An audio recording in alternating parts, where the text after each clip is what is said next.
തിരുവെഴുത്തിനെ സ്നേഹിക്കുന്ന, വിശുദ്ധ വേദപുസ്തകത്തെ മനസ്സിലാക്കാൻ ആഗ്രഹിക്കുന്ന ഏതൊരു ക്രിസ്തു ശിഷ്യനും ബൈബിൾ പഠിതാവും നിർബന്ധമായും അറിഞ്ഞിരിക്കേണ്ട വളരെ പ്രധാനപ്പെട്ട, ജീവിതകാലത്ത് ഒരിക്കൽ പോലും നിങ്ങൾക്ക് ഒഴിച്ചുകൂടാൻ പറ്റാത്ത ഒരു യാഥാർത്ഥ്യമാണ് ഞാൻ ഈ വീഡിയോയിലൂടെ പറയാൻ ആഗ്രഹിക്കുന്നത്. അല്പം സ്കോളാസ്റ്റിക്കലി ചില പദങ്ങളൊക്കെ വിശദീകരണം ആവശ്യമുള്ള നിലയിലാണ് ഞാൻ ഈ വീഡിയോ ചെയ്യുന്നത്. അത് പറയാൻ ഉള്ള പ്രാപ്തി എനിക്കുണ്ടോ എന്നറിയത്തില്ല. കാരണം എൻ്റെ ഭാഷ ശുദ്ധി എന്ന് പറയുന്നത് അത്ര കേമമല്ല. സാധാരണ നാട്ടുമ്പുറത്തുകാരൻ്റെ ഭാഷയാണ് എനിക്ക്. അപ്പൊ സാഹിത്യപരമായ പദങ്ങൾ എനിക്ക് ലഭ്യമായ റിസോഴ്സസിൽ ഞാൻ ഒന്ന് ക്രമീകരിച്ചിട്ടുണ്ട്. വളരെ ദൈവകൃപയോടെ ഞാനിത് നിങ്ങളുടെ മുമ്പിലേക്ക് കൊണ്ടുവരിക. ഞാനൊരു കാര്യം നിങ്ങളോട് പറയാൻ ആഗ്രഹിക്കുന്നത്, നിങ്ങൾ ബൈബിൾ വായിക്കുന്നത് ശരിയല്ല, അല്ലെങ്കിൽ ശരിയായ രീതിയിലല്ല എന്ന് ഞാൻ നിങ്ങളോട് പറഞ്ഞാൽ ബഹുഭൂരിപക്ഷം ആളുകളും അത് സമ്മതിക്കത്തില്ല. നിങ്ങൾ ഇത്രയും നാൾ ബൈബിൾ വായിച്ചത് യഥാർത്ഥത്തിൽ ശരിയായ രീതിയിലല്ല. അതുകൊണ്ട് നിങ്ങൾ ഇപ്പോൾ തുടരുന്ന ബൈബിൾ വായന അവസാനിപ്പിക്കണം എന്നാണ് എനിക്ക് ആരംഭത്തിൽ നിങ്ങളോട് പറയാനുള്ളത്. കാരണം നിങ്ങൾ ഇപ്പോൾ തുടരുന്ന നിലയിൽ, പ്രത്യേകിച്ച് മലയാള ക്രൈസ്തവ സഭയിൽ ഞാനിപ്പോൾ ഉൾപ്പെട്ട് നിൽക്കുന്ന, അല്ലെങ്കിൽ നമ്മൾ നിൽക്കുന്ന ഈ ഒരു സാഹചര്യത്തിൽ, സംസ്കാരത്തിൽ, നിങ്ങൾ 1000 പ്രാവശ്യം ബൈബിൾ വായിച്ചാലും നിങ്ങൾക്ക് യാതൊരു വിധത്തിലും ഒരു മാറ്റം വരാൻ സാധ്യതയില്ല. പ്രത്യേകിച്ച് നമ്മുടെ ഇന്നത്തെ ആധുനിക ലോകത്ത് വേദപുസ്തകം പഠിപ്പിക്കുന്നവർ, വേദപുസ്തകത്തെ പ്രസംഗിക്കുന്നവർ, വേദപുസ്തകത്തെ വായിക്കുന്നവർ, വേദപുസ്തകത്തെക്കുറിച്ച് മറ്റുള്ളവരോട് പങ്കുവയ്ക്കുന്നവർ, വായിക്കുന്ന നിലവാരം അല്ലെങ്കിൽ ആ രീതി 100% തെറ്റാണ് എന്ന് ഞാൻ നിങ്ങളോട് പറയാൻ ആഗ്രഹിക്കുക. അതുകൊണ്ട് നിങ്ങൾ ബൈബിൾ വായന, ഇപ്പോൾ തുടരുന്ന ബൈബിൾ വായന നിർത്തി മറ്റൊരു നിലയിൽ ദൈവവചനം വായിപ്പാൻ ശ്രമിക്കണം. ഞാൻ നിങ്ങൾക്ക് തരാൻ പോകുന്ന കുറച്ച് ടിപ്പുകൾ അടുത്ത പ്രാവശ്യം നിങ്ങൾ വേദപുസ്തകം തുറക്കുമ്പോൾ നിങ്ങളുടെ കണ്ണുകളെ തുറക്കും. നിങ്ങൾക്ക് വേദപുസ്തകത്തിന്റെ സത്യത്തെ തിരിച്ചറിയാൻ, പെട്ടെന്ന് മനസ്സിലാക്കാൻ പറ്റുന്ന നിലയിൽ അതൊരു വെളിച്ചമായി മാറും എന്നതുകൊണ്ട് വളരെ ഉപകാരപ്രദമായ ഒരു വീഡിയോയാണ് ഇത്. ദയവായിട്ട് സമയമെടുത്ത് നിങ്ങൾ കേൾക്കണം. സ്കിപ്പ് ചെയ്ത് പോകാനായിട്ട് ശ്രമിക്കരുത്, ദയവായിട്ട്. കാരണം ഇത് നിങ്ങളുടെ ആത്മീക ജീവിതത്തിന് അത്രയ്ക്കും പ്രാധാന്യമുള്ള കാര്യം. നമുക്കറിയാം, ഇന്ന് ഏറ്റവും വലിയ പ്രോമിനന്റ് തിയോളജി എന്ന് പറയുന്നത് വെസ്റ്റേൺ തിയോളജിയാണ്. അതായത് പാശ്ചാത്യ ദൈവശാസ്ത്രം, അല്ലെങ്കിൽ പാശ്ചാത്യ വേദശാസ്ത്രം. പാശ്ചാത്യ വേദശാസ്ത്രം അനുസരിച്ച്, അല്ലെങ്കിൽ ആധുനിക ലോകത്തെ ഈ വേദ പണ്ഡിതന്മാരുടെ അഭിപ്രായം അനുസരിച്ചും എല്ലാവരും, ബഹുഭൂരിപക്ഷം ക്രിസ്ത്യാനികളും വെസ്റ്റേൺ തിയോളജിയൻസും പറയുന്നത് പുതിയ നിയമം ഗ്രീക്ക് ഭാഷയിൽ എഴുതി, പഴയ നിയമം എബ്രായ ഭാഷയിൽ എഴുതിയെന്ന്. എന്നാൽ ഏകദേശം 6-7 വർഷങ്ങൾ മെസ്സിയാനിക് റബീസിന്റെ എബ്രായിക് റൂട്ട് പഠനത്തെ അതിലൂടെ കടന്നു പോകാൻ എൻ്റെ ജീവിതത്തിൽ ദൈവം ഒരു ഭാഗ്യം തന്നിട്ടുണ്ട്. അത് ഞാൻ പറഞ്ഞ ഓൺലൈനിൽ ലഭ്യമായ ഒരു സ്റ്റഡിയാണ്, നേരിട്ട് പോയതല്ല. അങ്ങനൊരു കോഴ്സ്, ഓൺലൈൻ കോഴ്സിലൂടെ പോകാൻ അവസരം കിട്ടി. അന്ന് റബിമാർ അല്ലെങ്കിൽ മെസ്സിയാനിക് റബീസ് ഞങ്ങൾക്ക് നൽകുന്ന ക്ലാസ്സിൽ ഏറ്റവും പ്രധാനമായിട്ട് അവർ ആവർത്തിച്ചു പറയുന്നൊരു കാര്യമുണ്ട്. പഴയ നിയമം എബ്രായ ഭാഷയിൽ എഴുതിയതാണ്, പുതിയ നിയമവും എബ്രായ ഭാഷയിൽ എഴുതിയതാണ്. എന്നാൽ പുതിയ നിയമം ലോകത്തിന്റെ പലയിടങ്ങളിലേക്ക് വ്യാപിക്കുന്നത് കൊണ്ട്, അന്ന് എബ്രായ ഭാഷ യഹൂദന്മാരുടെ ഇടയിൽ മാത്രമുള്ളത് കൊണ്ടും മറ്റിതര ജനവിഭാഗത്തിലേക്ക് ബൈബിൾ പോകേണ്ടതിന് എല്ലാ വേദ എഴുത്തുകാരും അവരുടെ എബ്രായ ഭാഷയിലെ കോപ്പി ആയിരിക്കുന്ന ഒറിജിനൽ ടെക്സ്റ്റ് മറ്റ് ഇതര ഗ്രീക്ക് ഭാഷയിലേക്ക് വിവർത്തനം ചെയ്തു എന്ന് ഞാനല്ല പഠിപ്പിക്കുന്നത്. ഈ വേദപുസ്തകത്തിന്റെ കസ്റ്റോഡിയൻസ് ആയിരിക്കുന്ന യഹൂദ സമുദായത്തിൽപ്പെട്ട ആളുകൾ തന്നെ, അല്ലെങ്കിൽ ഈ ഒരു പാറ്റേണിൽ, യഹൂദ പാറ്റേൺ വിശ്വസിക്കുകയും പഠിപ്പിക്കുകയും ചെയ്യുന്നവരാണ്. അപ്പൊ നമ്മൾ ബൈബിൾ വായിക്കുമ്പോൾ ഒരിക്കലും ഒരു ഗ്രീക്ക് വായനാ രീതിയിലേക്ക് പോകാതെ 100% ഏൻഷ്യന്റ് നിയർ ഈസ്റ്റ് വായനാ രീതിയിലാണ്. കാരണം ഞാനതിനെ ANE എന്ന് പറയും. ANE മെത്തേഡിലേക്ക്, ANE വേൾഡ് വ്യൂവിലേക്ക് നമ്മുടെ വായന പോകും. അപ്പൊ ഗ്രീക്കുകാർ ബൈബിൾ വായിക്കുന്ന പോലെ വായിച്ചാൽ നമുക്ക് പല കാര്യങ്ങളും മനസ്സിലാകാതെ പോകും. നമ്മുടെ ഇടയിലുള്ള ഒരുപാട് തെറ്റിദ്ധാരണകൾ, നമ്മളിത് പഠിപ്പിച്ചു വെച്ചേക്കുന്ന ഒരുപാട് ബ്ലണ്ടറുകൾ വരാനൊരു കാരണം നമ്മൾ വായിക്കുമ്പോൾ ഗ്രീക്ക് കണ്ണാടിയിലൂടെയാണ് വേദപുസ്തകത്തെ വായിക്കുന്നത്. എന്നാൽ നമ്മളിനി വായിക്കേണ്ടത് എബ്രായ കണ്ണാടിയിലൂടെയാണ്. കാരണം യേശുക്രിസ്തുവിന്റെ അപ്പോസ്തലന്മാരെല്ലാവരും യഹൂദന്മാരായിരുന്നു. ലൂക്കോസും യഹൂദനല്ല, അവൻ യവനനാണ്. എങ്കിലും അവർ നിശ്ചയമായിട്ടും പൗലോസ് എന്ന യഹൂദന്റെ സന്തത സഹചാരിയും അദ്ദേഹത്തിന്റെ കൂടെ ശുശ്രൂഷയിലായിരുന്ന ആളായിരുന്നു. അദ്ദേഹത്തിനും 100% എബ്രായ പശ്ചാത്തലവും അതിന്റെ കൾച്ചറൽ മീനിങ്സും മനസ്സിലാകും എന്നത് യാഥാർത്ഥ്യം. ഇനി ഞാൻ കൂടുതൽ ദൈർഘിപ്പിക്കുന്നില്ല, കാരണം ഇതെനിക്ക് പതുക്കെ പറഞ്ഞേ പറ്റത്തുള്ളൂ. സമയമെടുത്ത് നിങ്ങൾ കേൾക്കാൻ ശ്രമിക്കുക പ്ലീസ്. എന്നിട്ട് നിങ്ങൾ ബൈബിൾ വായിക്കുക. അല്ലാതെ നിങ്ങൾ ഇനി 1000 പ്രാവശ്യം ബൈബിൾ വായിച്ചാലും നിങ്ങൾക്ക് ഒരു പ്രയോജനമില്ല. നമ്മുടെ നാട്ടുഭാഷ പറയാം, Chankaran again on the coconut tree, ഇത്രയും കാണത്തുള്ളൂ. സോ ഞാനതൊരു പഴഞ്ചൊല്ല് പറഞ്ഞത്. അപ്പൊ ആധുനിക വായനക്കാരായ പലരും ബൈബിളിനെ ഒരു പാശ്ചാത്യ പാഠപുസ്തകം പോലെയാണ് സമീപിക്കുന്നത്. പാശ്ചാത്യ കൾച്ചറും പൗരസ്ത്യ കൾച്ചറും തമ്മിൽ ഭയങ്കരമായ വ്യത്യാസമുണ്ട്. ഇതിന്റെ മെത്തേഡിന് വ്യത്യാസമുണ്ട്, രൂപത്തിന് വ്യത്യാസമുണ്ട്, അതിന്റെ ഘടനയ്ക്ക് വ്യത്യാസമുണ്ട്, ലിറ്ററേച്ചറിന് വ്യത്യാസമുണ്ട്, ആശയങ്ങൾക്ക് വ്യത്യാസമുണ്ട്. പലപ്പോഴും ധ്രുവങ്ങളുടെ വ്യത്യാസം നമുക്ക് ഈ രണ്ട് ചിന്തകളെ തമ്മിൽ കാണാനായിട്ട് പറ്റും. എപ്പോഴും ശ്രദ്ധിച്ചവർ, ഒറ്റ വാക്കിൽ ഞാൻ പറയാം, ഈസ്റ്റേൺ തിയോളജി എപ്പോഴും സെപ്പറേഷൻ മോഡാണ്. സെപ്പറേഷൻ മോഡ് മീൻസ് അത് എക്സ്ക്ലൂസീവ് എന്ന് പറയും. അത് it is a, how can I say that, western theology ഒരു സെപ്പറേഷനാണ്. Right wrong, light darkness, good evil, ഇങ്ങനെ എല്ലാത്തിനെയും സെപ്പറേറ്റ് ചെയ്യും. എന്നാൽ എബ്രായിക് രീതി എന്ന് പറയുന്നത് it is not separation, it is inclusive ആണ്. ഇൻക്ലൂസീവ്. അപ്പം ഇരുട്ടിനും വെളിച്ചത്തെ മാറ്റി പഠിപ്പിക്കുന്ന ഗ്രീക്ക് പശ്ചാത്തലത്തിൽ, അതുകൊണ്ടാണ് നമ്മുടെ കർത്താവിന്റെ ശിഷ്യനായ യോഹന്നാൻ പ്രത്യേകിച്ച് തന്റെ സുവിശേഷം എഴുതുമ്പോൾ ഗ്രീക്ക് ഫിലോസഫിക്ക് എതിരെയുള്ള ശക്തമായ ഹാമർ ആയിരുന്നു അദ്ദേഹത്തിന്റെ കയ്യിലിരുന്നത്. അതുകൊണ്ടാണ് പറഞ്ഞത്, in the beginning was the word was with God. Logos concept അവിടെയുണ്ട്. പക്ഷെ അവരോട് പറയണം, in the beginning was the word was with God, the word was God, in him was the light. അവനിൽ ജീവൻ ഉണ്ടായിരുന്നു, ജീവൻ മനുഷ്യരുടെ വെളിച്ചമായിരുന്നു. വെളിച്ചം ഇരുളിൽ പ്രകാശിക്കുന്നു, ഇരുളോ അതിനെ പിടിച്ചടക്കിയില്ല. വെളിച്ചം ഇരുളിൽ പ്രകാശിക്കുന്നു. ഗ്രീക്ക് തോട്ടിൽ പറയുന്നത് വെളിച്ചം വേറെ, ഇരുട്ട് വേറെ, separation. But in the Hebraic perspective, the light comes out of darkness. It's different. അപ്പം അത് ഇൻക്ലൂസീവ്, അത് ഗ്രീക്ക് ചിന്ത എന്ന് പറയുന്നത് എക്സ്ക്ലൂസീവ് ആണ്. ഏൻഷ്യന്റ് നിയർ ഈസ്റ്റ് എബ്രായിക് വ്യൂ എന്ന് പറയുന്നത് ഇൻക്ലൂസീവ് ആണ്. ഞാനത് നിങ്ങളെ മനസ്സിലാക്കിക്കാൻ വേണ്ടി ഉദാഹരണം പറഞ്ഞു.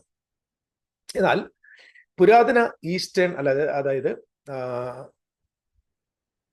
നമ്മൾ അക്ഷരാർത്ഥത്തിൽ നമ്മൾ ഇങ്ങനെ വേണമെങ്കിൽ പറയാം, the scripture is A literal, നമുക്കറിയാം വേദപുസ്തകം എന്ന് പറയുന്നത് എ ലിറ്ററൽ മാസ്റ്റർ പീസ്. ഒരു മാസ്റ്റർ പീസ് ആണ്, rooted in the ancient near east world. പുതിയ നിയമം, ബൈബിൾ എന്ന് പറയുന്ന ഈ പുരാതനമായ മാസ്റ്റർ പീസ് ബുക്ക് ഈ വെസ്റ്റേൺ കൾച്ചറിലല്ല ജന്മമെടുത്തത്, ഏൻഷ്യന്റ് നിയർ ഈസ്റ്റിലാണ്. അപ്പൊ അതിന്റെ കൾച്ചർ, അതിന്റെ പ്രത്യേകതകളെല്ലാം തന്നെ നമുക്ക് ഈ പുസ്തകത്തിൽ കാണുവാനായിട്ട് കഴിയും. മാത്രമല്ല, കാവ്യാത്മകമായ ആഴത്തിലും ചിഹ്നങ്ങളിലും ആത്മീക അർത്ഥത്തിലും മുങ്ങിക്കുളിച്ച ഒരു ലോകം, അതാണ് ANE എന്ന് പറയും. അതിനകത്ത് ഭയങ്കരമായിട്ടുള്ള, എന്ത് പറയേണ്ടത്, ഇങ്ങനെ പൊയറ്റിക് ഡെപ്ത് ഉണ്ടാവും, സിംബൽസ് ഉണ്ടായിരിക്കും. മാത്രമല്ല എല്ലാ പ്രയോഗങ്ങൾക്കകത്തും ഒരു സ്പിരിച്വൽ മീനിങ്സ് ഉണ്ടായിരിക്കും. നമ്മൾ പുതിയ നിയമത്തിന്റെ ഭാഗം വായിക്കുമ്പോൾ, when we read the New Testament, മാത്രമല്ല the Old Bible വായിക്കുമ്പോൾ ത്രൂ ദ ലെൻസ് ഓഫ് ഒരു ഗ്രീക്ക് ലെൻസിൽ ലോജിക്കിൽ നമ്മൾ വായിച്ചാൽ, ഇൻസ്റ്റെഡ് ഓഫ് എബ്രായിക് ഇമാജിനേഷനിൽ അല്ലെങ്കിൽ എബ്രായ ആ ഒരു ഭാവനയിൽ നമ്മൾ വായിച്ച അല്ലെങ്കിൽ ആ ഭാവനയിൽ വായിക്കാതെ എബ്രായ ലെൻസിൽ നമ്മൾ ബൈബിൾ വായിച്ചാൽ ബൈബിൾ എന്താണോ എഴുതിയിരിക്കുന്നത് എന്ന് നമ്മൾക്ക് മനസ്സിലാകാതെ പോകും. അല്ലെങ്കിൽ we will miss the texture, the Artistry, sometimes will lose the point. അപ്പൊ എന്താണ് അത് എഴുതിയത് നമുക്ക് പിടികിട്ടത്തില്ല. അതുകൊണ്ടാണ് ഒരുപാട് പേര് ബൈബിൾ വായിച്ച് ദുർവ്യാഖ്യാനം നടത്തുന്നത്. പ്രത്യേകിച്ച് കണ്ടിട്ടുണ്ടോ, നമ്മൾ വേദവസത്തെ കൃത്യമായി എബ്രായിക് പാറ്റേണിൽ വിശദീകരിക്കുമ്പോൾ ഒട്ടനെ ഈ ഗ്രീക്ക് കണ്ണാടി വെച്ചിട്ട് ആൾ പറയും ദുരുപദേശം. അവർക്ക് അത്രേ പറയാൻ അറിയത്, ദുരുപദേശം, 5 അക്ഷരം അറിയത്തു. കാരണം ഇവര്, ഞാൻ പലപ്പോഴും പറയുന്നത്, is all Western theological people, they are the fishes swimming in the Greek Hellenistic soup. ഗ്രീക്കുകാരുണ്ടാക്കിയ ചൂടുള്ള സൂപ്പിൽ തുടിക്കുന്ന, ചൂടുള്ള സൂപ്പിനകത്ത് മീൻ നീന്തത്തില്ല, അത് വേറെ കാര്യം. എന്നാലും ഞാൻ എൻ്റെ ഒരു ഭാവന പറയുകയാണ്, ആ ചൂടുള്ള അല്ലെങ്കിൽ ആ സൂപ്പിനകത്ത് നീന്തി തുടിക്കുന്ന മത്സ്യങ്ങളാണ് വെസ്റ്റേൺ തിയോളജിയൻസ്. അപ്പോൾ 2 പാറ്റേണും വ്യത്യസ്തമാണ്. അപ്പം ആ വ്യക്തികൾ പറഞ്ഞത് എന്താണ് ഇവർക്ക് മനസ്സിലായില്ലെങ്കിൽ കൃത്യമായിട്ട് ആ ഗ്രീക്ക് ചിന്തകരുടെ കണ്ണിൽ ഇത് ഭയങ്കരമായ ദുരുപദേശമായിട്ട് മാറും, വേദവിരുദ്ധമായി മാറും. നമ്മൾ കേട്ടില്ല, വചനവിരുദ്ധമാണ്, വചനത്തെ വളച്ചൊടിക്കുന്നു, ദൈവവചനത്തോട് അധികമായി കൂട്ടിച്ചേർക്കും. ഇയാൾ ബൈബിൾ വായിച്ചിട്ട്, കാരണം എന്താ പറയുക, മുഴുവൻ്റെ കണ്ണാടി ഗ്രീക്ക് കണ്ണാടി. ഇത് ആദിമസഭയ്ക്ക് ശേഷം വന്ന സഭാപിതാക്കന്മാരെല്ലാം കൂടെ കൂട്ടിയ ഒരു പരമവൃത്തികേടായത്. അതിനകത്ത് ഈ സഭാപിതാക്കന്മാർക്ക് കൃത്യമായ പങ്കുണ്ട്. 1-2 നൂറ്റാണ്ട് കഴിയുമ്പോഴത്തേന് എബ്രായരെ, യഹൂദന്മാരെ സഭയിൽ നിന്ന് എന്നേക്കോട്ട് പുറത്താക്കി കളഞ്ഞു. കാരണം മതപരമായ ജാതീയമായിട്ടുള്ള കുറേ സംഭവങ്ങൾ സഭയ്ക്കകത്തോട്ട് കൊണ്ടുവരാൻ ശ്രമിച്ചപ്പോൾ കർക്കശമായ നിലയിൽ നോ എന്ന് പറഞ്ഞ ഏക ഗ്രൂപ്പ് എബ്രായർ. അപ്പോൾ ഇവരുടെ തോന്നിയ പോലുള്ള കാര്യങ്ങൾ ദൈവസഭയ്ക്കകത്ത് നടക്കാതെ വന്നപ്പോൾ അവർ ചെയ്ത കാര്യം ഈ റൂട്ട് മുഴുവൻ എടുത്തങ്ങ് മാറ്റി. എബ്രായ റൂട്ടില്ലാതെ വേദപുസ്തകം നിങ്ങൾ തുറക്കരുത്.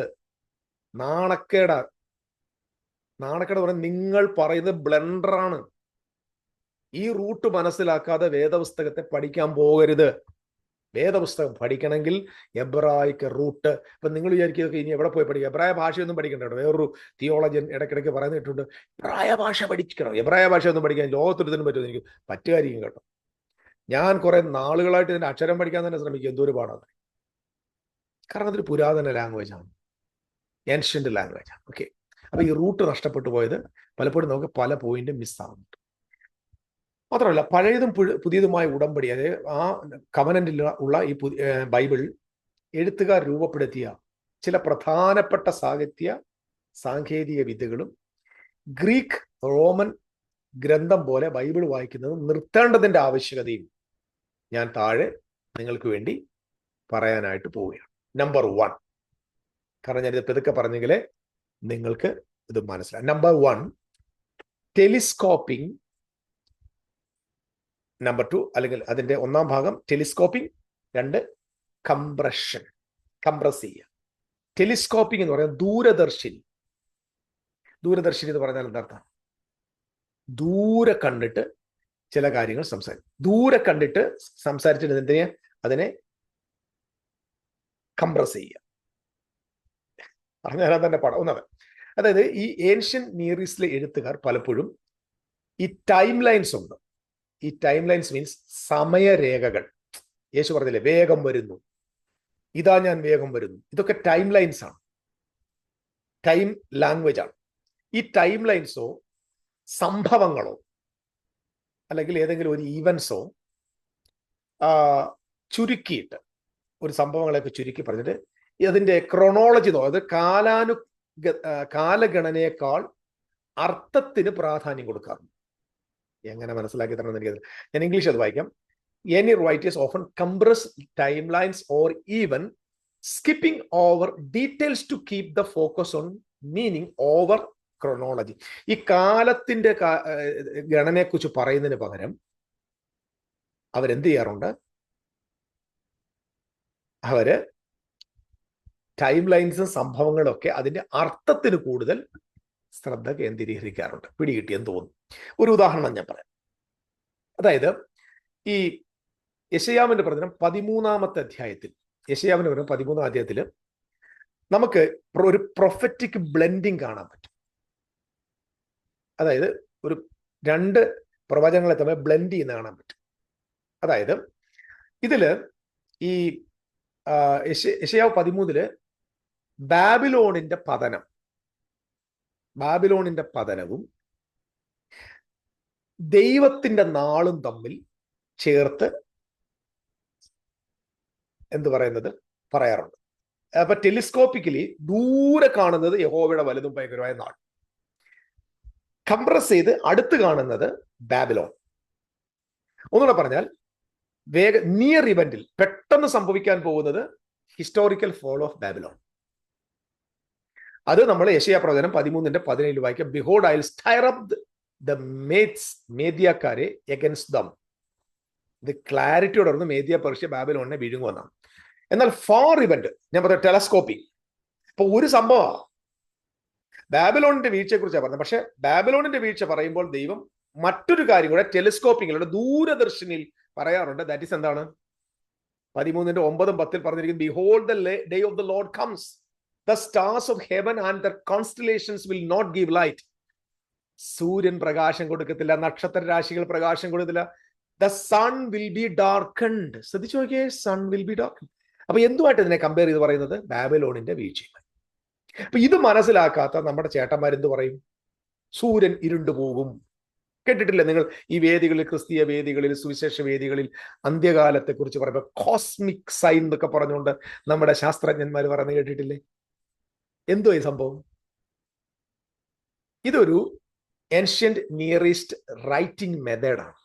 സൂര്യൻ ഇരുണ്ടു പോവുക, ചന്ദ്രൻ രക്തതുല്യമാവുക, നക്ഷത്രങ്ങൾ വീഴുക, നക്ഷത്ര രാശികൾ പ്രകാശം കൊടുക്കാതിരിക്കുക എന്നൊക്കെ പറഞ്ഞാൽ അക്ഷരാർത്ഥത്തിൽ സംഭവിക്കുമെന്ന് ആരെങ്കിലും പ്രസംഗിച്ചാൽ നിങ്ങൾ കയ്യിലിരിക്കുന്ന ബൈബിൾ താത്തുവെക്കൂ പ്ലീസ്.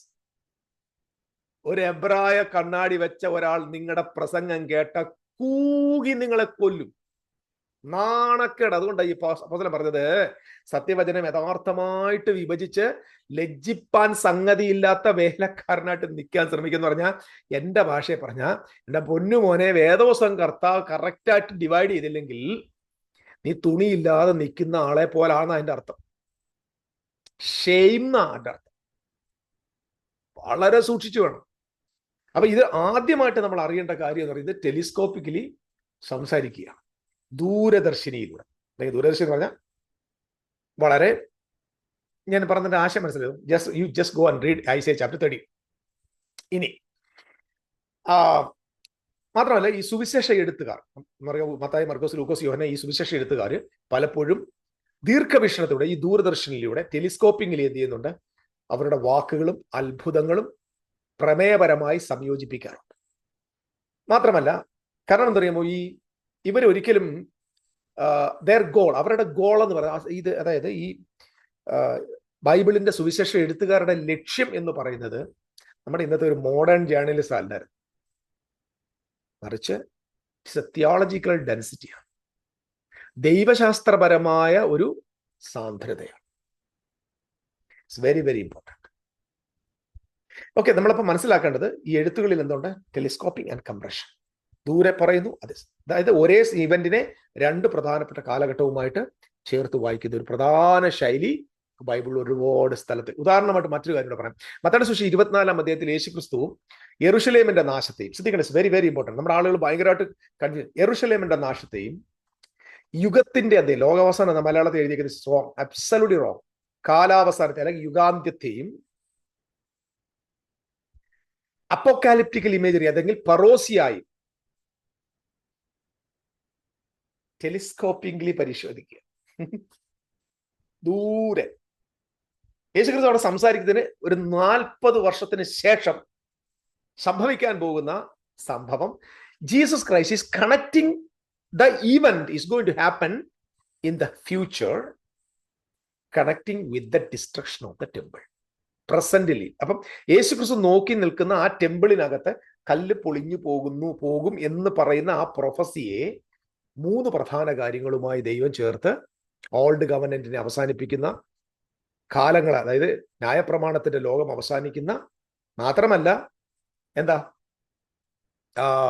യേശുക്രിസ്തുവിന്റെ വരവ്, കാലത്തിന്റെ അവസാനം, യെരുശലേം ദേവാലയത്തിന്റെ destruction. This all are the telescoping understanding of the Bible. എനിക്ക് ഇത്രേ പറയാൻ അറിയത്തുള്ളൂ. ബാക്കി പരിശുദ്ധ റൂഹ നിങ്ങൾക്ക് മനസ്സിലാക്കി തരട്ടെ. രണ്ടാമത്തെ പ്രധാനപ്പെട്ട പോയിന്റ്, ഇത് ഞാൻ വിശദീകരിക്കാൻ അല്പം പാടാണ്. അതിന് പറയുന്ന പഠനം എന്ന് പറയാം, ഈ എഴുത്തുകാരുടെ രീതി എന്ന് പറയാം ചിയാസം എന്ന് പറയും. ചിയാസം എന്ന് പറയുന്നത് കഴിഞ്ഞ ദിവസം ചില നാളുകൾക്ക് മുമ്പ് ഞാനൊരു സത്യം പറഞ്ഞാൽ ഞാൻ മനഃപൂർവ്വം കുത്തിയിരുന്ന് പഠിക്കാൻ ശ്രമിച്ചതാണ്. എങ്ങനെ പറഞ്ഞു തരട്ടെ. ചിയാസം എന്ന് പറഞ്ഞു കഴിഞ്ഞാൽ, ഞാനിത് പറയാൻ കാരണം, ഞാനൊരു ഫേസ്ബുക്കിൽ ഒരു പോസ്റ്റ് ഇട്ടപ്പോൾ ഒരു ബൈബിൾ കോളേജിലെ ഒരു ടീച്ചർ, പുള്ളിക്കാരൻ ബൈബിൾ കോളേജ് ടീച്ചറാണ്. ഞാൻ ഈ ബൈബിൾ കോളേജിൽ ഈ ചിയാസം എന്ന വേർഡ് ഞാൻ വായിച്ചിട്ടുണ്ട്, എൻ്റെ റീഡിങ്ങിൽ വന്നിട്ടുണ്ട്, പക്ഷെ ഞാനത് പഠിക്കാൻ മെനക്കെട്ടിട്ടില്ല. അപ്പം അദ്ദേഹം നിങ്ങൾക്ക് ചിയാസം അറിയാമെന്നൊക്കെ പറഞ്ഞപ്പം ഞാൻ പറഞ്ഞു എനിക്കറിയത്തില്ല. അപ്പം ഞാൻ എൻ്റെ അറിയാവുന്ന ഒരു ടീച്ചർ പോലെ, എൻ്റെ ഒരു ഗുരുനാഥന് തുല്യമായിട്ടൊരു ദൈവാസനം, അദ്ദേഹത്തോട് ഞാൻ ചോദിച്ചപ്പോൾ അദ്ദേഹം പറഞ്ഞു, എടാ നിന്നെ ഈ ചിയാസം എന്നൊക്കെ 2 വാക്ക് പറഞ്ഞ് പേടിപ്പിക്കാൻ വന്നേ. അപ്പം ഇതൊക്കെ കേൾക്കുമ്പോൾ നമ്മളങ്ങ് ഞെട്ടിപ്പോകുമല്ലോ. അപ്പം എന്നിട്ട് അദ്ദേഹം എനിക്ക് കുറച്ച് കാര്യങ്ങൾ പറഞ്ഞു തന്നായിരുന്നു. ഈ ചിയാസം എന്ന വേർഡിന് അർത്ഥം എന്ന് പറയുന്നത് ഒരു കണ്ണാടിയുടെ ഘടന, അതായത് മിററിങ്, അതായത് ഈ എങ്ങനെ പറഞ്ഞു തരണ്ടേ നോക്കട്ടെ, എ മിറർ ലൈക്ക് സ്ട്രക്ചർ, അതായത് 2 സ്ഥലത്ത് 2 കണ്ണാടി വെച്ചിരിക്കും. ഒരു കണ്ണാടി, അപ്പം ഇവിടുത്തെ നടുക്കൊരു ബിംബം വെച്ചാൽ 2 സൈഡിൽ എന്തുണ്ട്, അതിന്റെ പ്രതിബിംബം ഉണ്ട്. പക്ഷെ നടുക്കായിരിക്കും അതിന്റെ മെയിൻ ആയിട്ടുള്ള സബ്സ്റ്റൻസ് ഇരിക്കുന്നത്, 2 മിറർ. So mirroring സ്ട്രക്ചറാണ്. ഉദാഹരണം പറയാം, ABC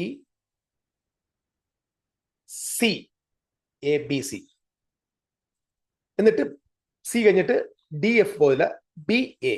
it's very very hard. ABCBA. അപ്പം AB ഇവിടെ ഉണ്ട്, BA ഇവിടെ ഉണ്ട്, C നടുക്കുണ്ട്. അപ്പൊ ABയും BAയും CA ആണ് ഫോക്കസ് ചെയ്യുന്നത്.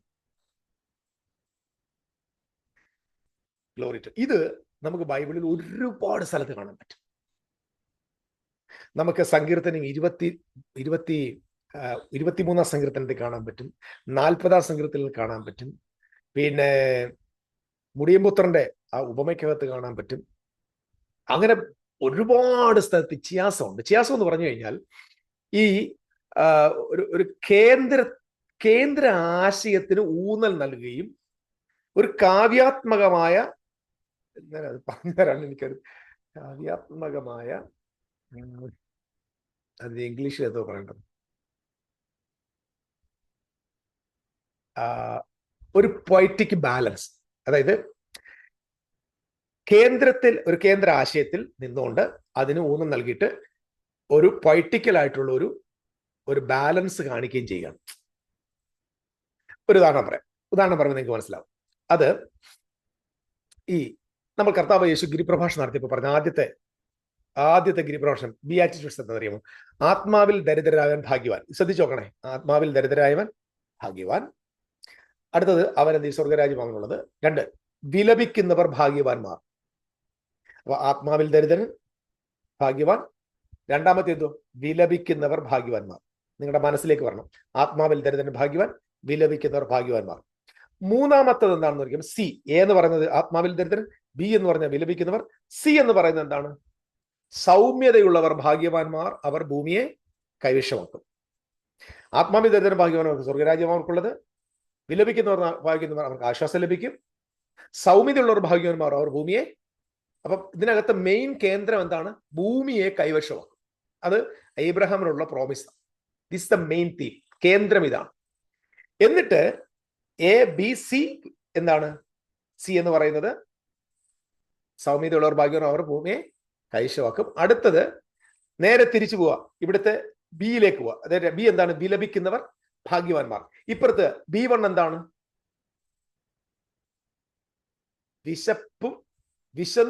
നീതിക്ക് വിശന്ന് ദാഹിക്കുന്നവർ ഭാഗ്യവാന്മാർ, അവർക്ക് നീതി ലഭിക്കും.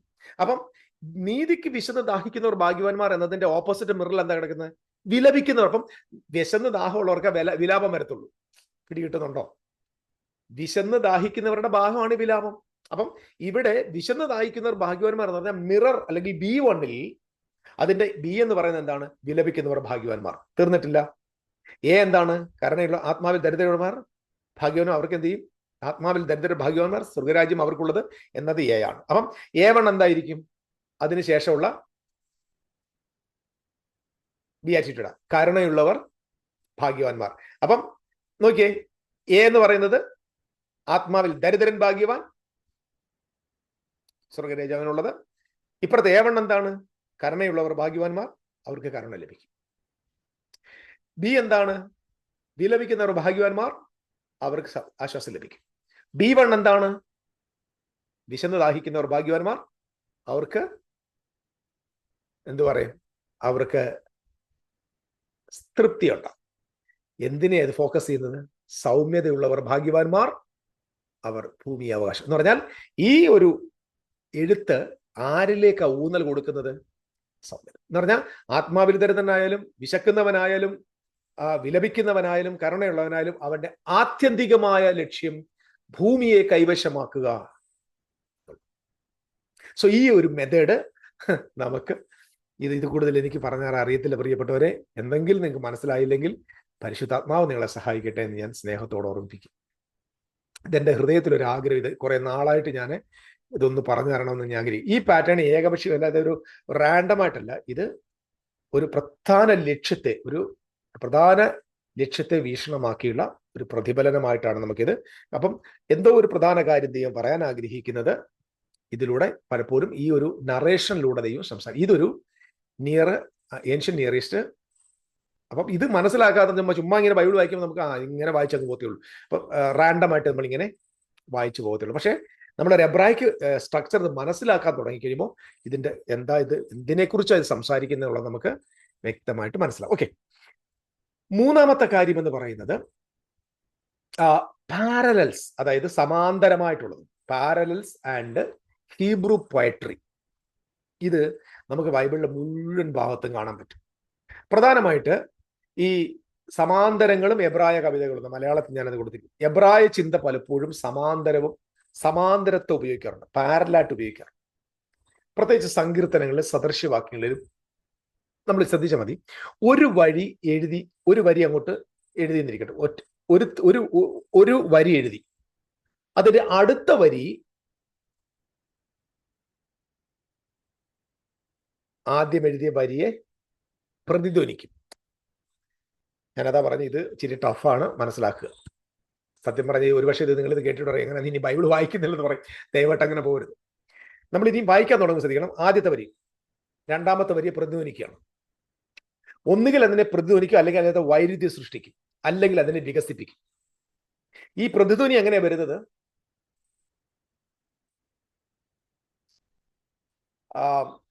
സങ്കീർത്തനങ്ങളും നമ്മൾ സദൃശ്യവാക്യങ്ങളായിട്ട് കാണുന്നത്.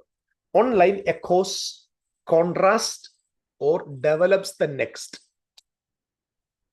അതായത് ഇവ ഒന്നിനെ മറ്റൊന്നായിട്ട് പൂരിപ്പിക്കില്ല, മറിച്ച് എന്ത് ചെയ്യാണ്? ഒന്നിന്റെ പ്രതിഫലനമായിട്ടോ വൈരുദ്ധ്യമായിട്ടോ അല്ലെങ്കിൽ അതിന്റെ വികസനമായിട്ടോ ആണ് അടുത്ത ലൈൻ വരുന്നത്. ഇങ്ങനെയാ ഒരു പാരലായിട്ടേ പോകത്തുള്ളൂ. ഒരു ഉദാഹരണം പറയാം. യഹോവ എന്റെ ഇടയനാകുന്നു.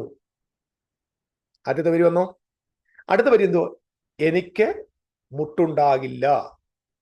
അതിന്റെ അടുത്ത പ്രതിഫലനം, അതായത് യഹോവ എന്റെ ഇടയനായതുകൊണ്ട് എനിക്ക് മുട്ടുണ്ടാകില്ല. അത് വീണ്ടും വികസിക്കുക. എന്താ? പച്ചയായ പുൽപ്പുറങ്ങൾ അവൻ എന്നെ കിടത്തും. അപ്പം ഒരു സംഭവം വായിച്ചു വരുമ്പോൾ ഒന്നിൽ നിന്ന് മറ്റൊന്നിലേക്ക് വികസിച്ച് വരുന്നത് കാണാൻ പറ്റും, അല്ലെങ്കിൽ ഒന്നിന്റെ മറ്റൊന്നുമായിട്ട് പ്രതിധ്വനിക്കുന്നത് കാണാൻ പറ്റും, അല്ലെങ്കിൽ എന്ത് ചെയ്യും? ഒന്നിന്റെ കോൺട്രാസ്റ്റ് ആയിട്ട് മാറുന്നതും കാണാൻ പറ്റും. ഇത് നിങ്ങൾ ബൈബിൾ വായിക്കുമ്പോൾ ശ്രദ്ധിക്കണം. ശ്രദ്ധിച്ചാൽ നമുക്ക് ഇതിന്റെ പാറ്റേൺ, ഇതിന്റെ രീതി മനസ്സിലാവും. എബ്രായ രീതി എന്താണ്? ഞാൻ ഈ പറയുന്നതൊക്കെ വളരെ പെരിഫറലാണ്, ഉപരിതലത്തെ സർഫസ് ലെവലാണ് ഞാൻ പറയുന്നത്. ഇതിന്റെ ഒരുപാട് ഡീപ്പിലേക്ക് പോകാൻ ഞാൻ ശ്രമിച്ചാലും നിങ്ങൾക്കത് മനസ്സിലാകണമെന്നില്ല, എനിക്കത് പറഞ്ഞ് മനസ്സിലാക്കിപ്പിക്കണമെന്നുമില്ല. But I'm trying my level best. For the sake of the glory of the lord, കർത്താവിന്റെ നാമത്തിന്റെ മഹത്വത്തിനായിട്ട്. ഇതൊരു ഫോർമേഷൻ ആയിട്ട് നമുക്ക് കാണാം. അപ്പം എല്ലാ എഴുത്തുകൾക്കകത്ത് ഈ ഒരു പാറ്റേൺ നിങ്ങൾ ശ്രദ്ധിക്കുക. ഒന്ന് ക്യാസം അല്ലെങ്കിൽ പാരലാണ്, അല്ലെങ്കിൽ എബ്രായിക് പോയട്രിയുടെ അതിന്റെ പാരലായിട്ട് പോകുന്നത് കാണാൻ പറ്റും. നാലാമത്തെ പ്രധാന പ്രത്യേകത എന്ന് പറഞ്ഞാൽ മിഡ്രാഷ് ആൻഡ് ഇന്റർപ്രറ്റീവ് ലേയേഴ്സ്. അതായത് മിഡ്രാഷ് എന്ന് പറഞ്ഞു കഴിഞ്ഞാൽ പാരമ്പര്യ ട്രഡീഷൻസ്, മിഡ്രാഷ് റബനിക് ട്രഡീഷൻസ്. യഹൂദന്മാർ എല്ലാ പുസ്തകത്തിൽ പഠിക്കുമ്പോൾ അതിനകത്തൊരു എബ്രായിക്ക് റബനിക്കൽ ട്രഡീഷൻസ് വെച്ച് മിഡ്രാഷ് വെച്ചിട്ട് അവർ എന്ത് ചെയ്യത്തുള്ളൂ, പഠിക്കാറുണ്ട്. അതിനകത്ത് എന്ത് ചെയ്യും, വ്യാഖ്യാനത്തിന് പല ലേയേഴ്സ് ഉണ്ടായിരിക്കും. അപ്പൊ എബ്രായരുടെ വ്യാഖ്യാന രീതിയെ PRDS എന്ന് പറഞ്ഞ ഒരു രീതി ഞാൻ ജസ്റ്റ് വോണ്ട് ടു അതിന്റെ ഫുൾ പറഞ്ഞു. ജസ്റ്റ് വോണ്ട് ടു ടേക്ക് നോയിക്കോട്ടെ. എബ്രായിക്ക് ഒരു ലേയേഴ്സ് ഉണ്ട്, അവരുടെ സ്റ്റഡിക്കകത്ത് ഒരു ലെയർ ഉണ്ട്. അതിനെ പാരഡസ് എന്ന് പറയും. PARDS, പാരഡസ് എന്നാണ് വായിക്കുന്ന ഹീബ്രുവിൽ. അതായത് ഈ PRDS എന്ന് പറയുന്നതിന് there are 4 levels. അതായത് മിഡ്രാഷിനകത്ത് 4 levels ഓഫ് സ്റ്റഡി. നമ്പർ 1 പെഷാത്ത് എന്ന് പറയും. പെഷാത്ത് നിങ്ങൾക്ക് വേണമെങ്കിൽ നോട്ട് ചെയ്യാം. പെഷാത്ത് means plain reading, direct meaning of the text. വളരെ ശ്രദ്ധിച്ചോണം. സൂര്യൻ ഇരുണ്ടു പോകും എന്ന് പറഞ്ഞാൽ പെഷാത്ത് മെത്തേഡിൽ വായിച്ചത് സൂര്യൻ ഇരുണ്ടു പോകും. അപ്പൊ നമ്മൾ ഇനി പോയി ലോകത്തെ സകല നാസയോട് ചോദിക്കും അങ്ങനെ വല്ല സംഭവം ഉണ്ടോ? അപ്പൊ നാസ പറയും സൂര്യനകത്തേതോ ഒരു 10 പൈസയുടെ തുട്ടിനനുസരിച്ച് ഒരു കറുപ്പ് കണ്ടു. എന്നിട്ട് ആ കറുപ്പ് കണ്ടു, ആ ശാസ്ത്രം എടുത്തുകൊണ്ടെന്ന് നമ്മുടെ ആളുകൾ എന്ന് പ്രസംഗിക്കും സൂര്യൻ ഇരുണ്ടു പോകും എന്ന് ശാസ്ത്രലോകം കണ്ടുപിടിച്ചു. ഇതിന്റെ പ്രോബ്ലം എന്താണെന്നറിയുമോ? ഇദ്ദേഹം ഏത് മെത്തേഡിലാണ് വായിച്ചേ? ഒരു ബൈബിളിന്റെ എബ്രായ ഭാഷയിൽ എഴുതിയിരിക്കുന്ന ഒരു വേദപുസ്തകത്തിന്റെ ഭാഗത്തിന് പല മിഡ്രാഷ് ലേയേഴ്സ് ഉണ്ടെന്ന് മനസ്സിലാകാതെ ആദ്യത്തെ method plain method, direct meaning, പഷാത്ത് മെത്തേഡ്, അതാണ് നമ്മൾ ഈ PRDS എന്ന് പറഞ്ഞ് പെട്ടെന്ന് മനസ്സിലാക്കുന്ന ഒരു കാര്യം പറയാം. നമ്മുടെ കോഴഞ്ചേരി കഴിഞ്ഞാൽ എവിടെയാണ്? ഇളന്തൂര് കഴിഞ്ഞാണോ? അല്ല, കുമ്പനാട് കഴിഞ്ഞ് ഇങ്ങോട്ട് വരുമ്പോൾ കോഴഞ്ചേരിക്ക് ഇടയ്ക്ക് ഒരു സ്ഥലമുണ്ട്. അവിടെ PRDS എന്ന് പറഞ്ഞ ഒരു പ്രത്യക്ഷ രക്ഷാ ദൈവസഭ. ഇത് മാത്രം മനസ്സിലെന്ന് പറഞ്ഞാൽ ഈ പ്രത്യക്ഷ രക്ഷാ ദൈവസഭ എന്ന് പറഞ്ഞാൽ PRDS. അതിൽ P എന്ന് പറഞ്ഞാൽ പഷാത്ത് മെത്തേഡ്. പഷാത്ത് മെത്തേഡ് സിമ്പിൾ ഓർ ലിറ്ററലായിട്ട് എടുക്കും. സൂര്യൻ ഇരുണ്ടു പോകും, ലിറ്ററൽ. ചന്ദ്രൻ നക്ഷത്രം രക്തവും, ലിറ്ററൽ. പിന്നെ ചന്ദ്രന്റെ പുറകെ നടക്കും, നക്ഷത്രങ്ങൾ താഴെ വീഴും, ലിറ്ററൽ. പഷാത്ത് മെത്തേഡ്. പക്ഷെ ഇവർക്ക് മനസ്സിലായിട്ടില്ല ബൈബിളിന്റെ എഴുത്തുകളിൽ there are so many layers. The second method, remez എന്ന് പറയും. Remez, REMEZ. Remez means hint ഉണ്ട്, എന്തോ ഒരുത്തിന്റെ സൂചന കാണിക്കുന്നുണ്ട്. മാത്രമല്ല അതൊരു അലിഗോറിക്കലിയാണ് സംസാരിക്കുന്നത്. അതായത് it implied or symbolic meaning, A hint towards something deeper. എന്തോ ഒരു ആഴമായ കാര്യത്തെക്കുറിച്ച് ഒരു ഹിന്റ് നൽകും. അത് അലിഗോറിക്കലി സംസാരിക്കും. അലിഗോറിക്കലി. ദൈവരാജ്യം കടുകുമണിക്ക് സാദൃശ്യം, അലിഗോറിയ, ഒരു ഹിന്റ്. അപ്പം ദൈവരാജ്യത്തെ കുറിച്ച് ഒരു ഹിന്റ് അവിടെ കൊടുക്കുന്നു. That leads to deeper meaning. That is remez. PR വന്നല്ലോ, റമീസ്. മൂന്നാമത്തെ ലെയർ എന്ന് പറഞ്ഞാൽ ഡെറാഷിൽ നിന്നാണ് മിഡ്രാഷ് വന്നത് കേട്ടോ. ഡെറാഷ് ഓർ മിഡ്രാഷ്. ഡെറാഷ് മീൻസ് PRD. ഡെറാഷിന്റെ അർത്ഥം സീക്ക് ചെയ്യുക, ഇൻക്വയർ ചെയ്യുക. നമ്മൾ അതിനെ എൻക്വയറി ചെയ്ത് എന്താണെന്ന് അന്വേഷിക്കണം. അപ്പൊ ഒരു വാക്യം കണ്ടു, പ്ലെയിൻ ആയിട്ടൊന്ന് വായിച്ച് മനസ്സിലായി, അതിനകത്ത് എന്തോ അലിഗോറി ഉണ്ട്, നോക്കും, അങ്ങോട്ട് പോയില്ല. നമ്മൾ അതിന്റെ ആഴത്തിലേക്ക് വരും. അതായത് ഒരു ഹൊമിലിറ്റിക്കൽ ഓറെ ഒരു മോറൽ മീനിങ്ങിനായിട്ട് ഒരു സ്പിരിച്വൽ ലെസൺ ഇതിനകത്ത് എന്താന്ന് മനസ്സിലാക്കാൻ വേണ്ടി ഡീപ്പായിട്ട് നമ്മൾ അന്വേഷിക്കുന്നതാണ് ടെറാഷ് എന്ന് പറയുന്നതായ മെത്തേഡ്. അടുത്തത് സോദ് മെത്തേഡ്. സോഡ് എന്ന് പറയുന്നത് സോദ് അത് സീക്രട്ട്. അപ്പം വേർഡ് ഓഫ് ഗോഡിന്റെ ഡയറക്റ്റ് എടുക്കത്തില്ല.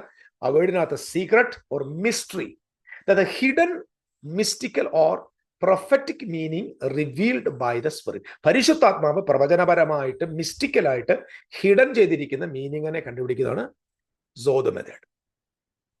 I hope you got it. That means പശ്ചാത്ത്, റമീസ്, ടെറാഷ്, സോത്ത്, PRDS. അപ്പൊ ഇത് ബൈബിളില് ഗ്രീക്കിൽ ഈ സംഭവമില്ല. ഗ്രീക്കാരോട് ചോദിച്ചാൽ പറയും PRDS എന്ന് പറഞ്ഞാൽ അത് പ്രത്യക്ഷ രക്ഷാ ദൈവസഭ എന്ന് പറയും, അത്രേ ഉള്ളൂ. പക്ഷെ ഒരു എബ്രായരോട് ചോദിച്ചാൽ പറയും that is a 4 layers of biblical understanding. വ്യാഖ്യാനത്തിന്റെ പാളികളുണ്ട്. പഴയ തിരുവെഴുത്തുകളെ പുതിയ നിമിഷങ്ങളിലേക്ക് വ്യാഖ്യാനിക്കുക, വീണ്ടും പ്രയോഗിക്കുക, വീണ്ടും ഇങ്ങനെ പല വികസനങ്ങൾ മിഡ്രാഷിനുണ്ട്. അപ്പോസ്തലന്മാർ നിരന്തരമായിട്ട് ഇത് ചെയ്തുകൊണ്ടിരുന്നു. പ്രത്യേകിച്ച് അപ്പോസ്തലനായ പൗലോസിന്റെ എഴുത്തുകളിൽ, അദ്ദേഹത്തിന്റെ ലേഖനങ്ങളിൽ നമുക്ക് ഈ മെത്തേഡ് 4 മെത്തേഡും കാണാനായിട്ട് പറ്റും. അത് ഓൾഡ് കവന്റിൽ നിന്ന് കൊണ്ടുവന്നു. അതായത് ഞാൻ കൂടുതൽ ഉദാഹരണം പറയുന്നില്ല. ഈ ഒരു എന്തോ പറയുന്നത് there is a 4 layers of interpretations ഉണ്ട്. അപ്പം പലതും മനസ്സിലാക്കാതെ വന്നാൽ പ്ലെയിനായിട്ട് എടുത്തു കഴിയുമ്പോൾ ഭയങ്കര പ്രശ്നമായി. പുത്തനെറുശലേം സ്വർണ്ണം ഇറങ്ങി വരുന്നു. നമ്മുടെ അച്ചാച്ചന്മാരെന്ന് പഠിപ്പിച്ചിരിക്കുന്നു ആ പുത്തനെറുശലേം എന്ന് പറഞ്ഞാൽ ഇത്രയും കിലോമീറ്റർ ദൂരമുണ്ട്, ഇത്ര മാളി, ഇത്ര ഫ്ലാറ്റ് ഉണ്ട്, ഇത്ര ഏക്കർ സ്ഥലമുണ്ട്. യോ എന്തെല്ലാം വ്യാഖ്യാനം എന്നറിയാമോ? കാരണം ഇയാടെ കണ്ണി കിടക്കുന്ന കണ്ണാടി ഗ്രീക്ക് കണ്ണാടിയാണ്. നമ്മൾ ഈ MDH പഠിച്ചതും ETH പഠിച്ചതും AH, EH, TH, VD, ED, CD, ABCD, പിന്നെന്തൊക്കെ DD ഉണ്ടോ, എന്തൊക്കെ BD ഉണ്ടോ എന്ന് അറിയത്തില്ല. വീഡിയും സിഗരറ്റും കൊണ്ട് അങ്ങ് നിറഞ്ഞു കിടക്കുക. These all people learned with the Greek lens.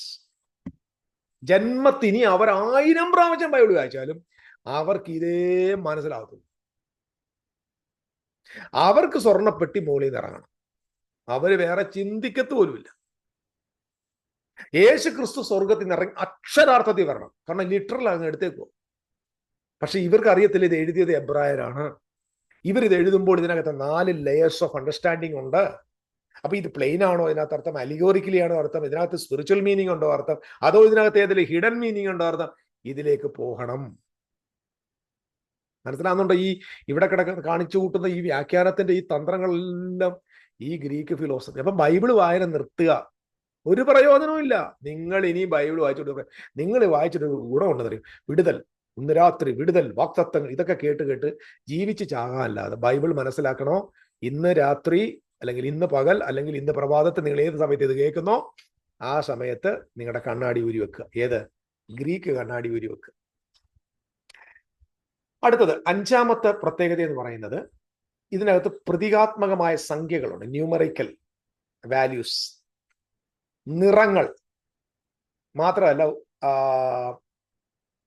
ഒബ്ജക്റ്റുകൾ. ഞാൻ ഒരു കൊച്ചു ഉദാഹരണം പറയാം. 7 എന്ന സംഖ്യ എന്തിനെ കാണിക്കുന്നത്? പൂർണ്ണതയെ കാണിക്കും. 40 എന്ന സംഖ്യ, 40 സംഖ്യ ടെസ്റ്റിനെ കാണിക്കുന്നു, പരിശോധന, 40 വർഷത്തെ പരിശോധന. 12 എന്ന് പറയുന്നത് ഗവൺമെന്റിന്റെ സംഖ്യ. വെള്ള ഏത് കളറിനെ കാണിക്കുന്നു? പരിശുദ്ധിയെ കാണിക്കുന്നു, റൈച്ചസ്നെസ്സിനെ കാണിക്കുന്നു. ചുവപ്പ് എന്തിനെ കാണിക്കുന്നു? ബ്ലഡിനെ കാണിക്കുന്നു, വാറിനെ കാണിക്കുന്നു. പർവ്വതങ്ങൾ എന്തിനെ കാണിക്കുന്നു? അധികാരം, സിംഹാസനം, സാമ്രാജ്യങ്ങൾ. അപ്പൊ ഇങ്ങനെ ഓരോ ഒബ്ജക്റ്റും ഓരോ നിറവും സംഖ്യകൾക്കും അതിൻ്റെതായ കൃത്യമായ അർത്ഥങ്ങളുണ്ട്. അപ്പൊ അത് നമ്മൾ മനസ്സിലാക്കണം. അപ്പൊ വെളിപ്പാട് ദിവസം മുഴുവൻ 7ന്റെ കണക്ക്. അപ്പൊ എന്തൊക്കെയോ അവിടെ കംപ്ലീറ്റ് ആകുന്നതാണ് അതിന്റെ അർത്ഥം. എന്തോ അവിടെ കംപ്ലീറ്റ് ആകാനുള്ളത്? ഓൾഡ് കവനന്റ് സിസ്റ്റം കംപ്ലീറ്റ് ആകണം. ഓൾഡ് കവനന്റ് സിസ്റ്റം കംപ്ലീറ്റ് ആകാതെ ന്യൂ കവനന്റ് സിസ്റ്റം ആരംഭിക്കത്തില്ല. അപ്പം അവിടെ മുഴുവൻ 7 സഭകൾ, 7 നിലവിളക്ക്, 7 ആത്മാവ്, 7 കണ്ണ്, 7 കലശം, 7 ദൂതന്മാര്, 7 കാഹളം, പിന്നെന്തൊക്കെയാ, 7 മുദ്ര. അയ്യോ, 7ന്റെ ബഹളമാണ് അവിടെ. എന്താ സംഭവം എന്നറിയാമോ? 7 കൊമ്പ്, അതും കിടക്കട്ടെ. എന്താ സാറേ 7? കംപ്ലീറ്റ്, എന്തോ കംപ്ലീറ്റ് ആകാൻ പോവോ? എന്താ കംപ്ലീറ്റ് ആന്ന് ചോദിച്ചാൽ പഴയ നിയമം. അപ്പൊ ഇത് മനസ്സിലാകാത്ത ഒരാൾ എവിടെ പോയിട്ട് പറയാം അത് റഷ്യയെ കാണിക്കുന്നു, അത് ഉക്രൈനെ കാണിക്കുന്നു, അത് പിന്നെ വരാൻ പോകുന്ന യുദ്ധത്തെ കാണിക്കുന്നു, അത് ഗാസയെ കാണിക്കുന്നു, അത് അമേരിക്കയുടെ പൊന്ന് ചേട്ടാ, ആദ്യം പോയി കണ്ണാടി ഊരി വെക്ക്. നിങ്ങൾക്ക് ഒട്ടും മനസ്സിലാവത്തില്ല, നിങ്ങളെ കേൾക്കുന്നവർക്കും മനസ്സിലാവത്തില്ല. അതുകൊണ്ട് കണ്ണാടി ഊരി വെക്ക്, അല്ലെ ബൈബിള് വായന നിർത്ത്, വേസ്റ്റ് ആണ്. നിങ്ങൾ ഇങ്ങനെ ബൈബിൾ വായിക്കുന്നതിനൊക്കെ നല്ല വല്ല പത്രം വായിക്ക് പ്ലീസ്. ഞാൻ പോവാണ്. മറ്റൊരു വേറൊരു പ്രധാന പ്രത്യേകതയുണ്ട്, പേഴ്സണിഫിക്കേഷൻ ആൻഡ് ഇഡിയംസ്. ഇഡിയംസ് പറഞ്ഞ ഭാഷാ ശൈലിയും പലതിനെയും പേഴ്സണിഫൈ ചെയ്യാറുണ്ട്. ഒരു ഉദാഹരണം ഞാൻ പറയാം, ഞാൻ പെട്ടെന്ന് പോവാം. ഈ പതിവായിട്ട് ഈ പഴയ കാലങ്ങളിൽ അവര് എന്ത് ചെയ്തറിയുമ്പോൾ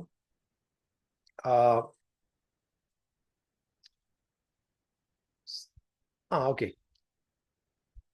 ഇവര് ചിലതിനെ വ്യക്തിയായിട്ട് കാണും. ഉദാഹരണം ഞാൻ പറയാം. നമ്മള്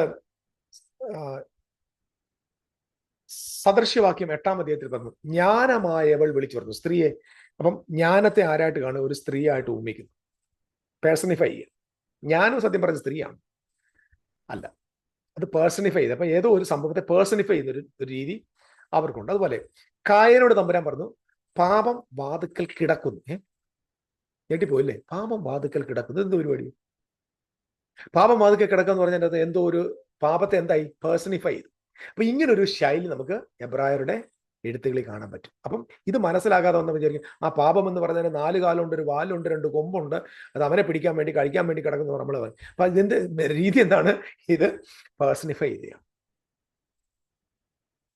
ജ്ഞാനമായവൾ, അപ്പം വേണം ഇവിടെ പറഞ്ഞിരിക്കും, ജ്ഞാനത്തിന് 2 കണ്ണുണ്ട്, ഒരു മൂക്കുണ്ട്, നീണ്ട മുടിയുണ്ട്, കണ്ണും കാലും ഉണ്ട്, മീശയില്ല എന്നൊക്കെ വേണം പറഞ്ഞ് നമുക്ക് വേണമെങ്കിൽ വ്യാഖ്യാനിക്കാം. അങ്ങനല്ല, that's A personification, that's A method of literature method.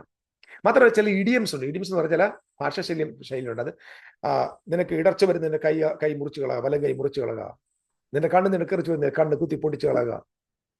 മാത്രമല്ല വേറൊരു വാക്യം പറഞ്ഞിട്ടില്ലേ, നിനക്ക് നിന്റെ ശത്രുവിനെ വിശന്നാൽ അവന് തിന്മാൻ കൊടുക്കുക, എന്നാൽ നീ അവന്റെ തലയിൽ തീക്കനൽ കുന്നിക്കും. എന്തൊക്കെയാണോ ഒരു വ്യാഖ്യാനം ഒന്നും പറഞ്ഞില്ല. ഈ തീക്കനൽ കുന്നിക്കുക എന്നൊക്കെ പറഞ്ഞെന്തു? തീക്കനൽ കുന്നിക്കുക എന്ന് പറഞ്ഞെന്തു വായിച്ചിട്ടുണ്ടോ? എന്താ ഈ പഴയ കാലത്ത് നമ്മുടെ നാട്ടിൽ പോലെ തീപ്പെട്ടി ഒന്നുമില്ല. അപ്പം അയൽക്കാരൻ വരിക, ശത്രുവാ, അവന് വിശന്ന തിന്മാൻ കൊടുക്കണം. അതിന് പ്രതീകമായിട്ട് എന്ത് ചെയ്യും? അവന്റെ വീട്ടിൽ തീ കത്തിക്കണേ, ആദ്യം നീ തീ കൊടുക്കണം. അവന് കൊണ്ടിരുന്ന പാത്രം നിറച്ച് തീ വാരി കൊടുക്കടാ എന്ന് പറഞ്ഞാൽ തലേ തീ ഇട്ട് കൊടുക്കടാ എന്നല്ല. അപ്പൊ നമ്മൾ വായിക്കുന്ന നമ്മൾ പറയും, ശത്രുവിന് വിശന്ന തിന്മാൻ കൊടുപ്പിൻ, എന്നാൽ നീ അവന്റെ തലയിൽ തീക്കൽ കുന്നിക്കെന്ന് പറഞ്ഞാൽ ഇത് നെഗറ്റീവ് പഠിച്ച് ഞാൻ കേട്ടിട്ടുണ്ട്. അതായത് നിന്റെ ശത്രുവിനെ നീ വല്ലതൊക്കെ കൊടുറ, ഓരോ പ്രാവശ്യം നീ കൊടുക്കുമ്പോൾ അവന്റെ തല നീ തീ വാരി കൂട്ടുക. അല്ല, അത് പോസിറ്റീവാണ്. അതൊരു ഇഡിയംസ്, ഒരു ഭാഷാ ശൈലിയാണ്. ഇത് മനസ്സിലാകുന്നില്ല, എന്ത് ചെയ്യും? കൊടുകൊടു, ഞാൻ എൻ്റെ ശത്രുവിന് തിന്മാൻ കൊടുക്കുക, ഞാൻ ഓരോ പ്രാവശ്യം തിന്മാൻ കൊടുക്കുമ്പോഴും അവന്റെ നിലയിൽ ഞാൻ നരകത്തിന്റെ തീ വാരിയിടുന്നെന്ന് പറയും. ഇത് മനസ്സിലാക്കുക. കാരണം എന്താ വിടിയിട്ടിട്ടില്ല? എന്തുവാന്ന് വിടിയിട്ടിട്ടില്ല. ഇതൊരു വല്ലാത്ത പ്രശ്നം അല്ലേ? ഇനി വേറൊരു പ്രധാന കാര്യമുള്ളത് മിററിംഗ് ടൈപ്പോളജി എക്കോസ്. അതായത് ഞാൻ അതിന്റെ ഒറ്റ വാക്കിൽ പറയാൽ, ഈ പ്രതിധ്വനിക്കുന്നത് മിററിംഗ് ചെയ്യുന്നത്, അതായത് ഒന്നിന് പകരമായിട്ട് മിററിംഗ് ചെയ്യുക, ടൈപ്പോളജി. ഇത് നമുക്ക് എപ്പോഴും യേശുവിൻ്റെയും ഇങ്ങനെ പഴയ എഴുത്തുകളിലെല്ലാം കാണാൻ പറ്റും. അതായത് യോഹന്ന സ്നാപനെ ഏലിയാവുമായിട്ട് താരതമ്യം ചെയ്യുക, യേശുവിനെ മോശയുമായിട്ട് താരതമ്യം, ഇത് മിറർ ചെയ്യുക. മനസ്സിലായില്ലേ? ടൈപ്പോളജി പറയുക. യേശു മുന്തിരിവള്ളി എന്ന് പറയുക. ഇങ്ങനെ സോമനെ ഇസ്രായേലുമായിട്ട് കണക്ട് ചെയ്യുക. സോ യോഹന്ന സ്നാപകൻ ഏലിയാവെന്ന് പറയും. ഇങ്ങനെ പല പല കാര്യങ്ങൾ പാറ്റേൺ ചെയ്ത് മിറർ ചെയ്ത് സംസാരിക്കുന്ന രീതി നമുക്ക് ബൈബിളിലുണ്ട്. കുറേ സമയമായിട്ടെ ഞാൻ പെട്ടെന്ന് നിർത്തും. ഇനി 8ാമത്തെ പ്രധാനപ്പെട്ട ഒരു കാര്യം എന്ന് പറയുന്നത് ഹൈപ്പർബോളെ, എക്സാജറേഷൻ ഫോർ എഫക്ട്. അതായത് ചില കാര്യങ്ങൾ പറയാൻ വേണ്ടി എന്ത് ചെയ്തു പറയാം? ഭയങ്കര അതിശയോക്തി പറയും. ഭയങ്കര അതിശയോക്തി. ഇത് ബൈബിളിൽ പ്രധാന സംഭവമാണ്.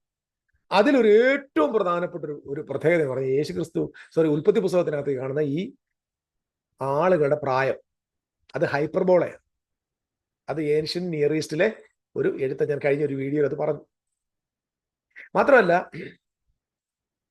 ഇസ്രായേൽ മക്കൾ മിസ്രൈമിൽ തുറക്കുമ്പോൾ 30 ലക്ഷം പേര് പുറപ്പെടുന്നത്. ഈ 30 ലക്ഷം പേര് 200 വർഷം കൊണ്ട് 30 ലക്ഷം പേരാവോ? 70 പേര്, പ്രത്യേകിച്ച് അടിമത്തത്തിൽ കിടക്കും. ഇമ്പോസിബിൾ.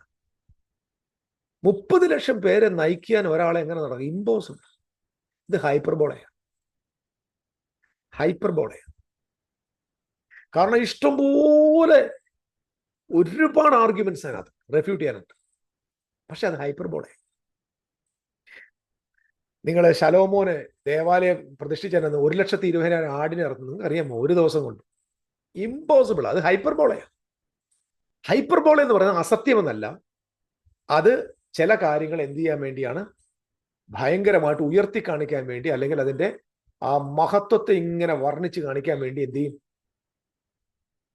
ഇങ്ങനെ അതിനെ എന്തോ പറയുന്നത്, അതിശയോക്തിയോടുകൂടെ ഉപയോഗിക്കാറുണ്ട്. കർത്താവ് യേശു പറഞ്ഞില്ലേ, എൻ്റെ അടുക്കൽ വന്ന് അപ്പനെയും അമ്മയും വെറുക്കാത്തവൻ എൻ്റെ ശിഷ്യനാകാൻ പറ്റില്ല. എൻ്റെ അർത്ഥം തോന്നി പറഞ്ഞു, ദൈവത്തിന്റെ പുത്രനായ യേശുവിനെ അനിമിക്ക് തരുന്ന തന്തയും തള്ളയും വെറുക്കണമെന്നാണ്. അതൊരു ഭയങ്കരമായിട്ടൊരു അതിശയോക്തിയാണ്, ഒരു എക്സാജറേഷൻ സംസാരിക്കുക. അപ്പൊ കർത്താവിനോടുള്ള പ്രാധാന്യം വർദ്ധിപ്പിക്കാൻ പലതിനെയും നമ്മൾ ആ നിലയിൽ സംസാരിക്കുമ്പോൾ അതൊരു ഹൈപ്പർബോളയാണ്.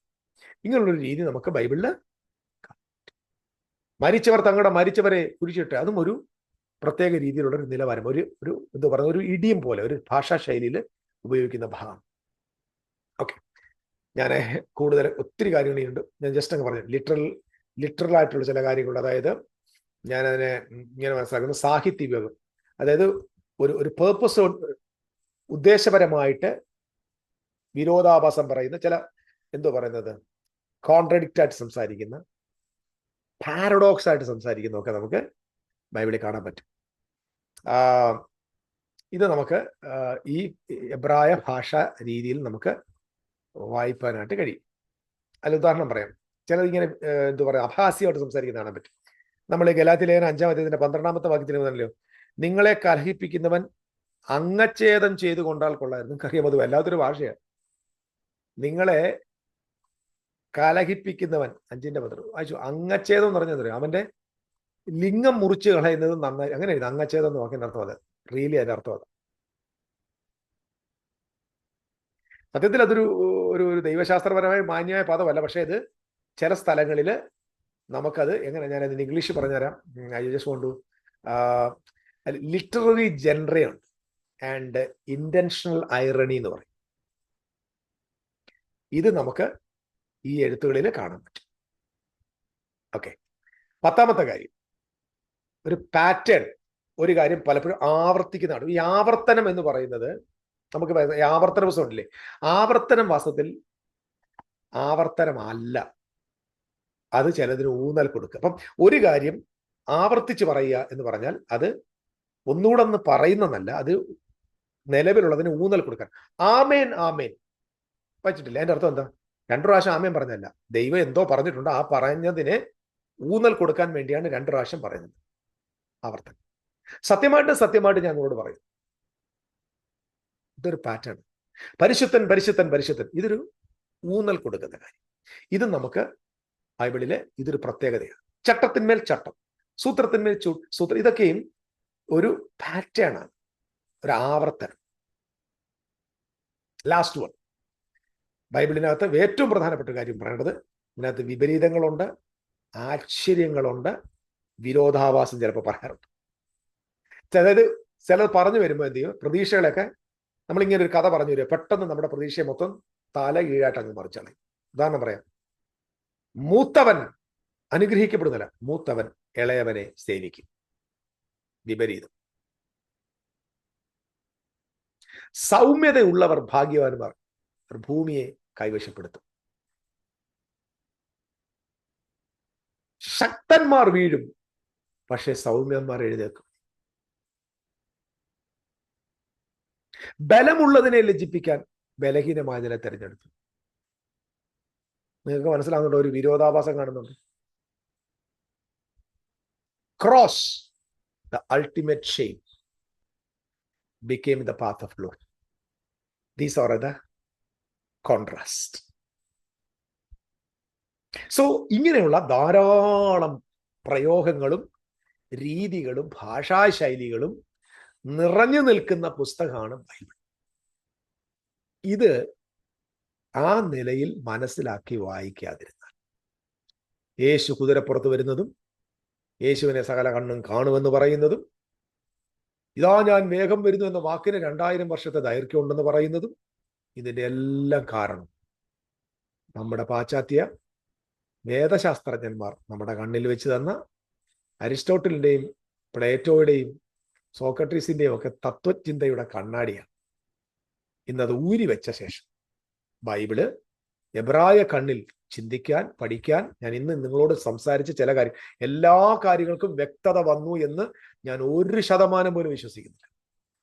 ഞാൻ പറഞ്ഞതിനകത്ത് ഒരുപാട് നിങ്ങൾക്ക് മനസ്സിലാകാത്ത ഭാഗം ഉണ്ടാകാം, പക്ഷെ ഇതൊരു ചെറിയ തുടക്കമായിട്ട്, ഒരു സൂചനയായിട്ട്, ഒരു ഹിൻ്റായിട്ട് മാത്രം നിങ്ങൾക്ക് തരുന്നു. ഇങ്ങനെ ഒന്നുണ്ട് എന്ന് നിങ്ങളെ ഓർമ്മപ്പെടുത്തുക മാത്രമാണ് എൻ്റെ ലക്ഷ്യം. എല്ലാ ഭാഷയും കൂടി ഒരുമിച്ച് പറയാനുള്ള കഴിവ് എനിക്കില്ല. എനിക്ക് ദൈവം തന്ന കൃപയ്ക്കൊത്തവണ്ണമാണ് ഞാനിത് പറഞ്ഞത്. നിങ്ങൾക്കിത് അനുഗ്രഹമായെങ്കിൽ നിശ്ചയമായിട്ടും നിങ്ങളിത് മറ്റൊരാൾക്ക് പങ്കുവെക്കണം. ഇത്രയും സമയമെടുത്ത് കേട്ടവരാരെങ്കിലും ഉണ്ടെങ്കിൽ നിങ്ങളെ അപ്രീഷിയേറ്റ് ചെയ്യുന്നു. കർത്താവ് നിങ്ങൾ എല്ലാവരും അനുഗ്രഹിക്കട്ടെ. മാത്രമല്ല, ഈ വീഡിയോ നിങ്ങൾക്ക് അനുഗ്രഹമായെങ്കിൽ നിങ്ങൾ നിശ്ചയമായിട്ടും ഇത് ഷെയർ ചെയ്യണം. നിങ്ങൾ നമ്മുടെ ഈ ശുശ്രൂഷയെ ഇതൊരു മിനിസ്ട്രി ആയിട്ട് ഞാൻ കാണുന്നു. കാരണം മണിക്കൂറുകൾ നമ്മൾ വചനത്തെ പഠിക്കാനിരുന്ന ശേഷമാണിത് പബ്ലിക്കിന് മുമ്പിലേക്ക് കൊണ്ടുവരുന്നത്. ഇറ്റ്സ് നോട്ട് ഫോർ ഏതോ യൂട്യൂബ് വർദ്ധിപ്പിക്കാനോ ഒത്തിരി കാശ് ഒന്നുമല്ല ലക്ഷ്യം. എൻ്റെ ഹൃദയം ദൈവത്തിന് നന്നായിട്ടറിയാം. ആരുടെയെങ്കിലും ജീവിതത്തിൽ ഒരു അനുഗ്രഹമാകുന്നതിൽ ആയിക്കോട്ടെ എന്ന് വെച്ചിട്ടാണ് നിങ്ങളെ ഈ ചാനലിനെ സബ്സ്ക്രൈബ് ചെയ്യാമെങ്കിൽ അതൊരു ഉപകാരം. കാരണം നിങ്ങൾക്ക് വീണ്ടും ഇടുന്ന മെസ്സേജുകൾ പെട്ടെന്ന് ലഭ്യമാകും. എല്ലാറ്റിലും സർവശക്തനാം ദൈവം മഹത്വപ്പെടട്ടെ. അതുകൊണ്ട് ബൈബിൾ വായന നിർത്തി കണ്ണാടി മാറ്റുക, പുതിയ രീതിയിൽ വായിക്കാൻ തുടങ്ങുക. നമുക്കൊരു പുതിയൊരു കാലത്തേക്ക്, റിയാലിറ്റിയിലേക്ക് ക്രിസ്തുവിന്റെ സഭ വരട്ടെ. മഹാദൈവം എല്ലാവരെയും അനുഗ്രഹിക്കട്ടെ. ആമേൻ. Thank U.